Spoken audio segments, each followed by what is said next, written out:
శ్రీమాత్రే నమ.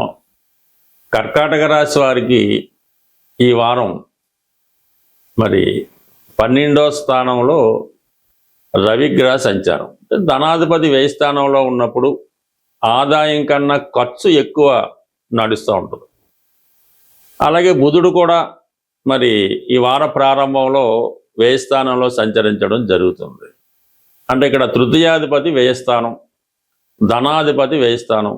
సెల్ఫ్ మిస్టేక్ల వల్ల, స్నేహితుల వల్ల, అన్నదమ్ముల వల్ల, ప్రభుత్వ అధికారుల వల్ల, లేదంటే ప్రభుత్వం వల్ల, లేదంటే కుటుంబ సభ్యుల వల్ల, తండ్రి గారి వల్ల అవ్వచ్చు, అన్నదమ్ముల వల్ల అవ్వచ్చు, మీకన్నా పెద్దవారి వల్ల నష్టం జరిగే అవకాశం ఉంది. లేదా వారి కొరకు మీరు ధనాన్ని ఖర్చు పెట్టవలసి ఉంటుంది. అలాగే మీ యొక్క పిల్లల యొక్క చదువు కోసం వాళ్ళ ఫీజులు, కాలేజీ సీట్లు, వీటి కొరకు కూడా మీరు ఎక్కువ ధనం చెల్లించవలసి ఉంటుంది. అలాగే ప్రభుత్వానికి చెల్లించవలసినటువంటి ట్యాక్సులు, పన్నులు వగైరా వగైరా చెల్లించవలసి ఉంటుంది. ఇక ప్రధానంగా బుధుడు వ్యయ స్థానంలో ఉన్నప్పుడు చదువు, విద్యార్థుల యొక్క ఫీజు కొరకు, పుస్తకాలు, వాటి కొరకు ధన వ్యయం జరుగుతూ ఉంటుంది. అయితే బుధుడు ఇదే వారంలో 22వ తారీఖు నుంచి కర్కాటక రాశిలోకి, అంటే మీ యొక్క రాశిలోకి ప్రవేశించడం జరుగుతుంది. ఆల్రెడీ అక్కడ గురువు ఉన్నాడు. ఇది చాలా మీకు మంచి సంస్కారాన్ని, మంచి ఆలోచనలు, మంచి అలవాట్లు, మంచి పరిచయాలు ఏర్పడడం జరిగింది. శుక్రుడు కూడా అక్కడే ఉన్నాడు.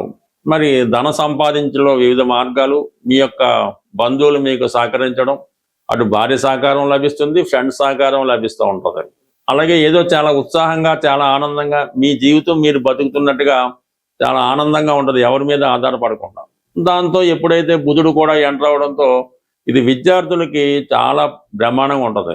ఎవరైతే కర్కాటక రాశిలో ఉన్నవాళ్ళు ఈ మెడికల్ కోర్సులో ప్రవేశించాలనుకుంటున్నారో వారికి ఒక మంచి ర్యాంకు రావడం వల్ల మీకు ఈజీగా ఒక మంచి కాలేజీలో మీరు ఉన్న చోటే ప్రవేశం దొరికే అవకాశం ఉంది. అయితే కొద్దిగా బడ్జెట్ కూడా ఎక్కువయ్యే అవకాశం ఉంది, ఎందుకంటే వ్యయంలో రవి ఉండడం జరుగుతుంది. ఇంచుమించుగా మనకి ఈ రవి ఈ నెల అంటే ఇంచుమించుగా జూలై 14 వరకు ఉంటాడు కాబట్టి కంప్లీట్గా గవర్నమెంట్ ఫీజులు అయితేనే, పన్నులు అయితేనే ఇవన్నీ చెల్లించి మీరు విద్యార్థులు అయితే మాత్రం అనుకున్న ర్యాంక్ సాధిస్తారు, అనుకున్న కాలేజీలో సీటు లభించడం జరుగుతూ ఉంటుంది. ఇక ప్రధానంగా మనకి కుజుడు లాభస్థానంలో ఉన్నాడు. ఇది ఒక గొప్ప అదృష్టం మాట ఈ కర్కాటక రాశి వారికి. కర్కాటక రాశి వారికి కుజుడు చేసే ఉపయోగం పెద్ద ఎవరూ చేయలేరు. పైపెచ్చు ఇప్పుడు దశమాధిపతిగా, అంటే పంచమాధిపతి లాభస్థితి, మీలో ఉన్నటువంటి తెలివితేటలకి, టాలెంట్కి, మీలో ఉన్నటువంటి ప్రావీణ్యానికి అది కలిసి వస్తుంది. దశమాధిపతి లాభస్థితి కాబట్టి మీ కర్తవ్యాన్ని నిర్వహించుకుంటారు. మీరు జీవితంలో ఏ రూపంలో ధనం సంపాదించాలో అది ఈ సమయంలో మీకు కలిసి వచ్చే అవకాశం ఉంది. మొత్తం మీద ఈ కుజుడు ఈ లాభస్థానంలో ప్రవేశించడంతో మీకు ఈ స్థిరాస్తి మీద ఆదాయం లభిస్తుంది. అలాగే ఉద్యోగ ప్రయత్నాలు చాలా వరకు ఫలిస్తాయి. బట్ ఏదైనా కర్కాటక రాశి వారికి జీవితంలో ఎప్పుడూ చూడనటువంటి అదృష్టకరమైనటువంటి సమయం మాట. అంటే ఈ శుభగ్రహాలన్నీ కూడా జాతకుడికి సహకరించడం జరుగుతుంది. గురువు బ్రహ్మాండంగా సహకరిస్తున్నాడు, కుజుడు సహకరిస్తున్నాడు. 12లో ఉన్నప్పటికీ కూడా రవి కంప్లీట్గా మీకు చాలా వరకు మంచి విషయాలకి ధనం ఖర్చు పెట్టడం, రుణ విముక్తి చేయడం, ఇవన్నీ కూడా రావడం జరుగుతుంది. బట్ ఏదైనా మరి మీకు అష్టమ స్థానంలో సంచరిస్తున్నటువంటి రాహు మాత్రం కొద్దిగా ఇబ్బంది పెడుతుంటాడు.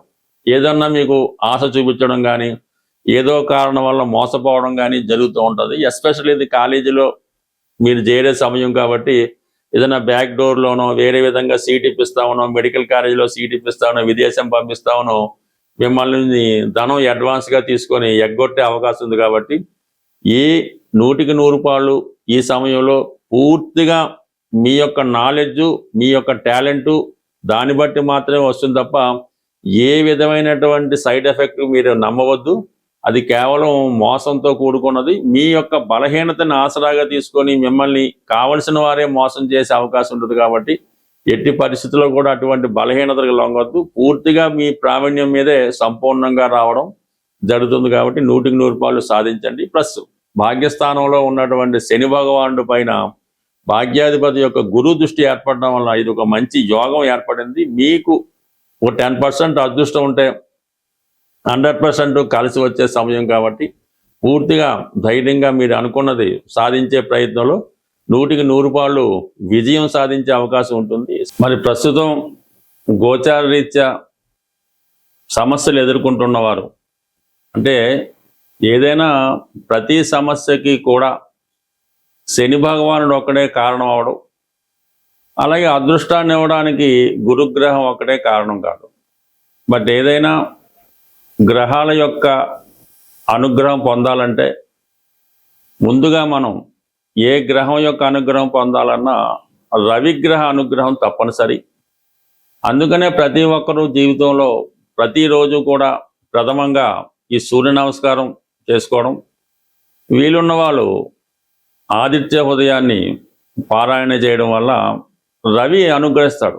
రవి అనుగ్రహించినప్పుడు అటు ప్రభుత్వం సహకరిస్తుంది, పెద్దవారు సహకరిస్తారు, మెయిన్గా ఆరోగ్యం కూడా అనుకూలించే అవకాశం ఉంటుంది. కాబట్టి ఇందులో స్త్రీ పురుషులన్న భేదం లేదు, ఇద్దరు కూడా సూర్య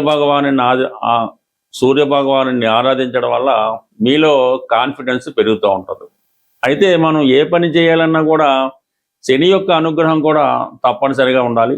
అటువంటి శనిగ్రహ అనుగ్రహం సులభంగా పొందాలనుకున్న వాళ్ళకి ఈ వారం చివరిలో శనివారం రోజు అంటే 27వ తారీఖున శని త్రయోదశి రాబోతుంది.